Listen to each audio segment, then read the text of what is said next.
2009, by researchers in the Netherlands, went as far as to show that the laying times of blue tits were also affected by the number of sunspots occurring, which even the research is found hard to explain.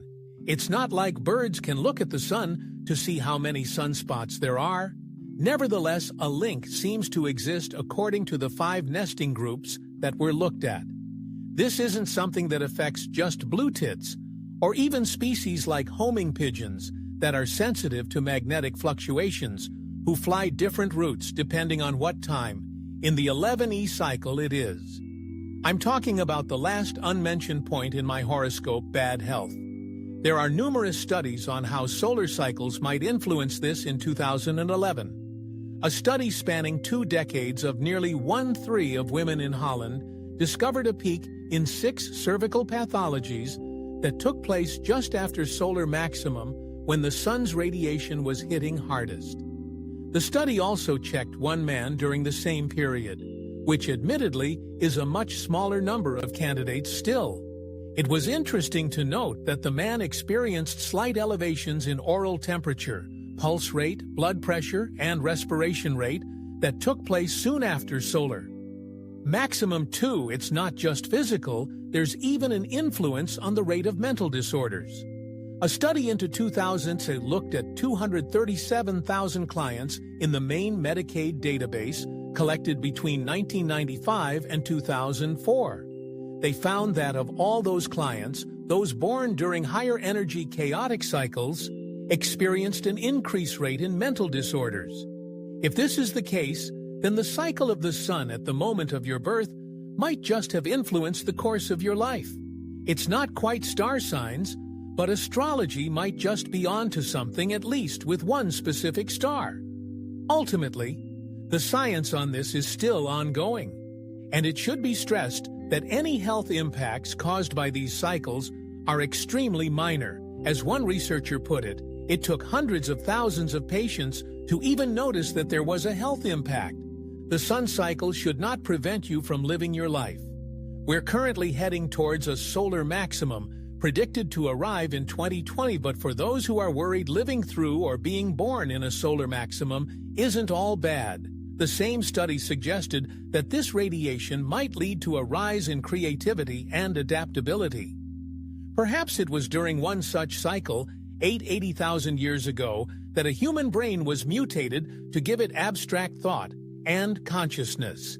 If so, if they gave us the means to perceive the universe, we have much to thank solar maximums, for we wouldn't be us without them. What does the sun sound like?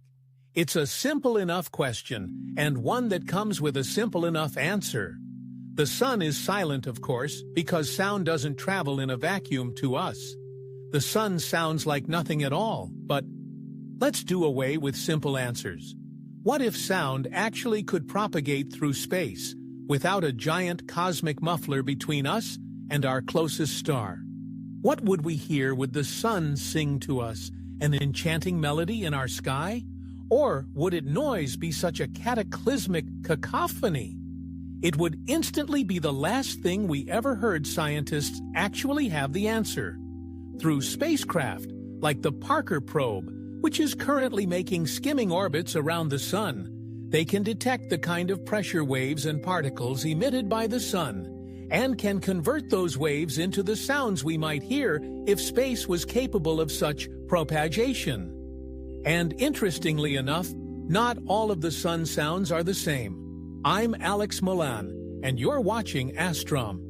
Join with me today as we listen to several different sounds made by the sun, recreated through clever science, because it turns out that these sounds may allow scientists to solve 2 of the sun's greatest mysteries in our imaginary scenario, where space has suddenly gained the ability to propagate sound. We can now start listening to the sun all the way from Earth. Although the Earth is 152 million kilometers away from the sun. On average, it's perhaps unsurprising to learn that the sun is very loud, easily audible from where we are. It would sound something like this. Just a reminder, there is no sound in space. This is a sound reconstruction, turning amplitudes and frequencies into sound waves creating clips of what the waves might sound like to the human ear if an atmosphere were present. This soothing buzz has an almost electrical feel to it. It reminds me of generators, or perhaps even something vaguely radioactive, which is appropriate, given that this is the sun. We're talking about the nuclear fusion going on inside the sun is equal to 3.85, 10^26 watts. Every second, about 1,000,000 times more than what humanity produces in an entire year. All of this power being created has an unsurprising knock-on effect on the volume of the sound the sun would produce. To get a sense of what this would be like, take the device that you're watching this on and connect it up to the speakers that they use at your next rock concert, then play this noise at full music blast at 110 dB. This volume level is survivable for short periods of time, but would likely end up with the entire population of the planet going deaf if they weren't wearing earplugs as it plays in our sky non-stop. In fact, we can consider it extremely fortunate that we don't actually have to deal with this. Species would have probably evolved with no ears, as hearing would be pointless. If we get closer to the surface of the sun, that sound level grows exponentially, with some experts rating it at 270 dB. Remember, dB are a logarithmic scale, so every 10 dB higher it goes. You have to multiply the sound level by 10 to get a sense of how loud this